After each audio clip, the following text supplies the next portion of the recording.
Grecia, Imperio Romano, aparición de las tres religiones del libro, Jesús, cristianismo, establecimiento de la Iglesia Universal. ¿Quieres profundizar más en estos temas? Cristología te invita a escuchar el siguiente podcast sobre la historia de la religión, en el cual tocaremos los siguientes puntos. Invasión del Imperio Macedonio a Grecia, Alejandro Magno, Imperio Romano, aparición del cristianismo, los semitas y los indoeuropeos, las tres religiones del libro, judaísmo, cristianismo e islam, características y similitudes de estas, la caída del Imperio Romano. Y finalmente nos centraremos en el cristianismo. Hablaremos de Jesús, sus discípulos, la importancia de Pablo, la extensión del cristianismo y la aparición del catolicismo y la Iglesia Universal. Una vez que se dan las conquistas de América, esta religión llega a nosotros, los latinoamericanos, y es la que sigue predominando en la actualidad. Un tema muy interesante de tratar, ¿no? Vamos a empezar.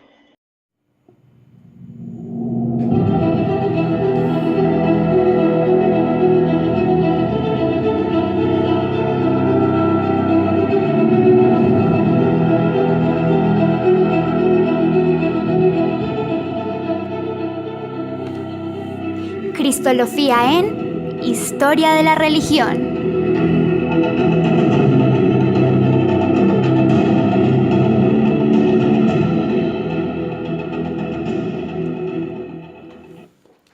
Hola, somos Cristología y hoy les hemos traído un tema muy interesante, la historia de la religión. Pero antes de empezar nos presentaremos. Mi nombre es Melanie Aristizábal Vallejo y mis compañeras son Valentina Londoño, Valentina Correa y Estefanía Perdomo. Y para que puedan entrar en contexto, haremos una pequeña recapitulación de la invasión del Imperio Macedonio a Grecia, que fue dirigida por el emperador Alejandro Magno. Alejandro fue hijo de Filipo II de Macedonia, a quien sucedió a los 16 años, y Olimpia de Epiro. Fue educado por Aristóteles.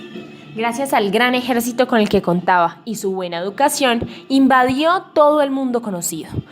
En esta conquista entra el famoso mundo griego, el pueblo persa, logrando así unificar Occidente y Oriente bajo un único mandato, lengua y moneda.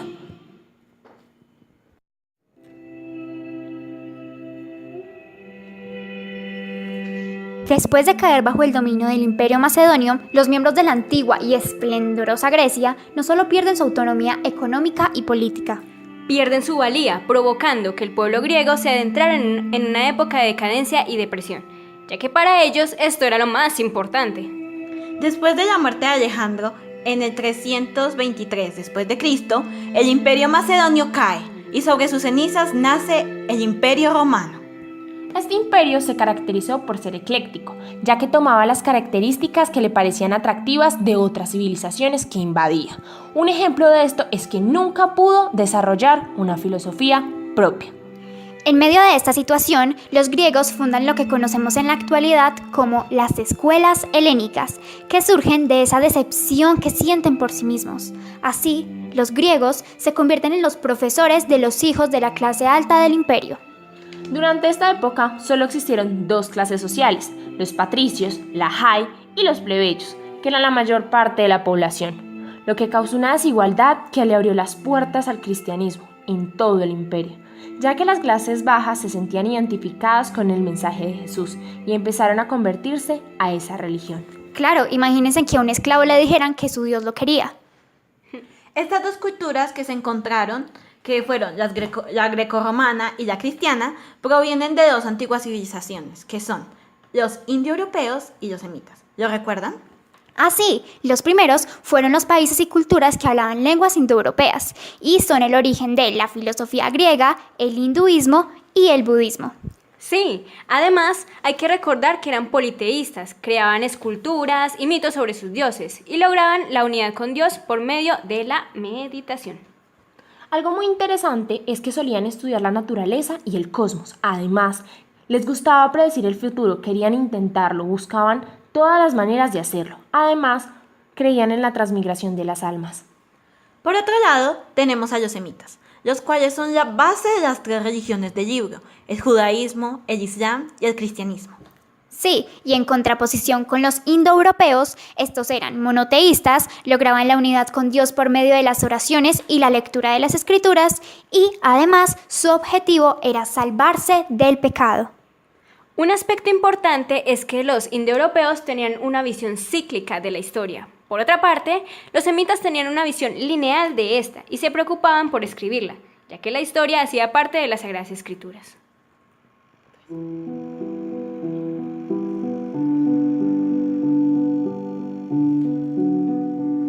Bueno, ya hablamos del Imperio Romano, ¿no? Y de las 3 religiones del libro que nacen a partir de la civilización semita. Bueno, cronológicamente el cristianismo nace de un judío. Posteriormente aparece otra religión, el Islam, como oposición al cristianismo. Entonces, ¿cuándo se dividen los semitas en estas 3 religiones? Bueno, ¿recuerdan a Abraham? Claro, ¿cómo no recordarlo? Abraham es a quien Dios le promete una descendencia tan grande como las constelaciones. Así, su esposa, Sara, y su amante, Agar, quedan simultáneamente embarazadas. ¿Pueden creerlo? ¡Qué mujeriego! Sus hijos fueron Isaac e Ismael, ¿cierto? Así es, el primero era su hijo legítimo y padre del pueblo judío, el otro, Ismael, padre del pueblo árabe. Estas 3 religiones se caracterizan por tener un libro sagrado. En el caso del Islam es el Corán, los judíos el Antiguo Testamento y los cristianos la Biblia. Además, poseen un único Dios, que aunque se hace llamar de distintas maneras, es el mismo. Los judíos lo llaman Yahvé, los islámicos lo llaman Alá y los cristianos Dios. El profeta de los islámicos es Mahoma, a quien el arcángel San Gabriel le dictó el Corán. Los cristianos sabemos que es Jesús y los judíos siguen en la espera de su profeta. Bueno, hablemos un poco sobre el judaísmo. La historia de este pueblo está marcada por toda la esclavitud. Por esto esperaban al profeta que los liberara. Un dato interesante es que el ser judío de nacimiento se hereda de la madre y no del padre. Algo que los distingue de los cristianos es el Sabbat, ya que consideran el sábado como el día sagrado, no el domingo, y por esto no trabajan ese día. Ya saben, si ven una familia que no trabaja los sábados, son judíos. Los islámicos guían su vida religiosa de acuerdo al Corán y poseen ciertas reglas, entre las que se encuentran rezar 3 veces al día en dirección a la Meca, practicar el ayuno, la limosna y la oración y profesar la fe monoteísta. Además, el ser islámico se hereda del padre. Esperen un momento, recapitulemos. Ya sabemos que estas religiones tienen diferentes conexiones y que el cristianismo nace del Imperio Romano. Pero, ¿ya hablamos de Jesús? No, Jesús fue un carpintero, hijo de una virgen. También lo conocemos como el Mesías, mensajero de Dios. Inició su vida pública a los 33 años, cuando entró a Jerusalén montado en un asno, mientras se dejaba lavar por las masas, como el Salvador. No, Bobby, no es solo eso, también empieza a acoger a los desfavorecidos y a hacer milagros. Ah, sí, empieza a curar leprosos, ciegos y entre otros, ¿cierto? Sí, con sus acciones empieza a compartir su mensaje de amor al mundo y ayuda al prójimo. De esta manera derriba lentamente el imperio y se convierte en el único hombre que pudo dividir la historia en 2. ¡Wow! Pero recuerden que no solo su mensaje es fundamental para lograr eso, también lo es su preocupación por la realidad del pueblo, lo que lo hace un Dios amado. Y es por esto que también empieza a conseguirse enemigos, como los romanos y algunos judíos. Los primeros porque los cristianos se negaron a someterse al poder del emperador, y los segundos ya que el Mesías que ellos esperaban era un hombre que encajaba con el modelo del rey David, es decir, no cumplió con sus expectativas. En conclusión, no creyeron en Jesús o Jesús, porque no esperaban un hombre con características similares a un hippie de nuestra época, pobre, sin estudios y con ideales pacifistas, sino un hombre fuerte que pudiera liberarlos del imperio. En efecto, los enemigos acumulados por Jesús provocaron su juicio. Un dato curioso sobre su crucifixión es que la inscripción que tenía en la cruz traducía a Rey de los Judíos.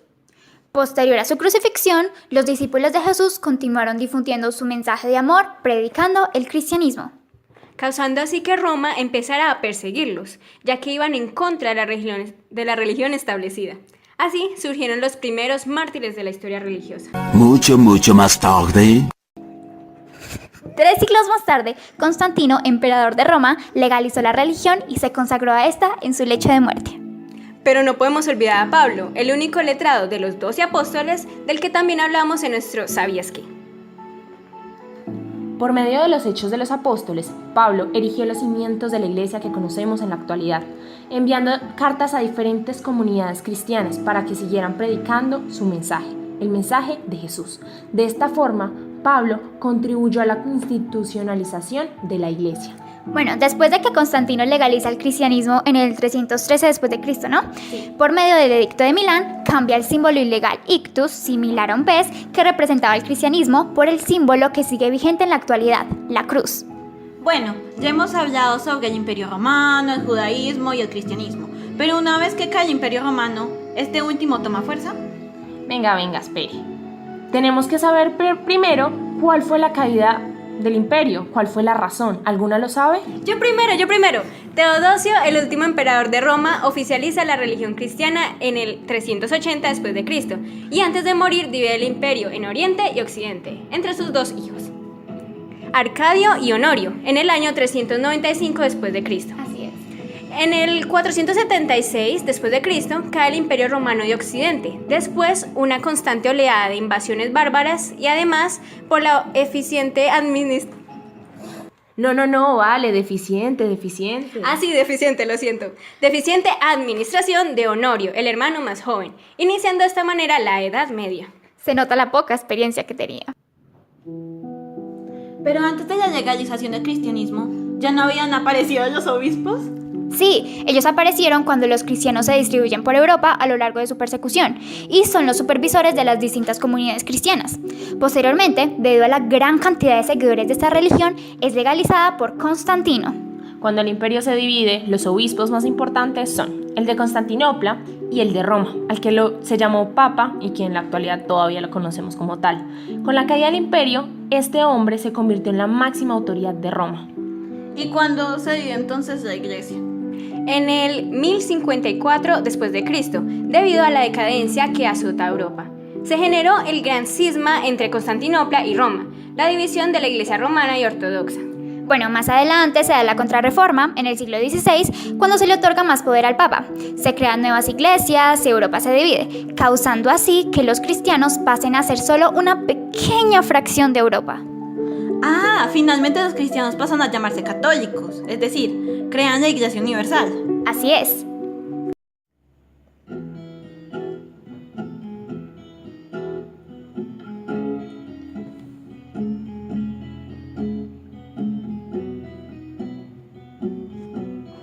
Bueno, ahora para dar por finalizado el tema, les podríamos dar algunos datos adicionales que les pueden servir como tips de cultura general, ¿no creen? ¡Claro! Está bien.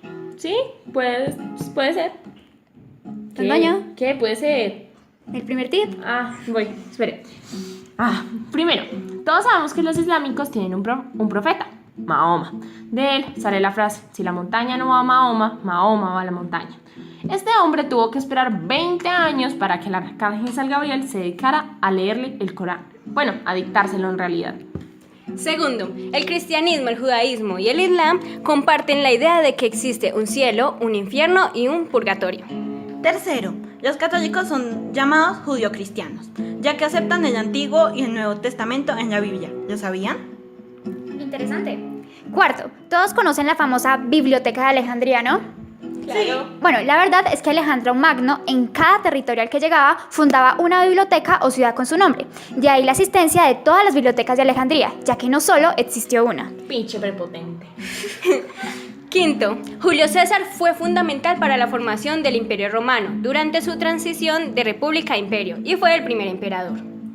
Sexto, el legado que nos dejó el Imperio Romano fue, entre otras cosas, la arquitectura, los anfiteatros, los acueductos, calzadas y el derecho romano, el cual aún es usado dentro de la legislación. Bueno, desgraciadamente hemos llegado al final de este podcast sobre la historia de la religión. Gracias por escucharnos, esperamos haberte ayudado a comprender mejor este tema. Si quieres conocer más datos curiosos y estar al tanto sobre nuestros próximos podcasts, no te olvides de seguir nuestra cuenta de Instagram, que está en la descripción del video, y suscribirte a nuestro canal de YouTube. ¡Hasta la próxima!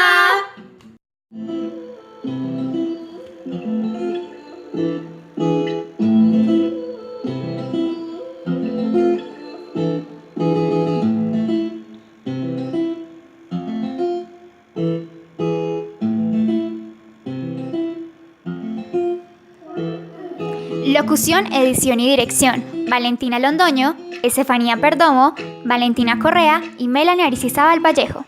Cristología 2019.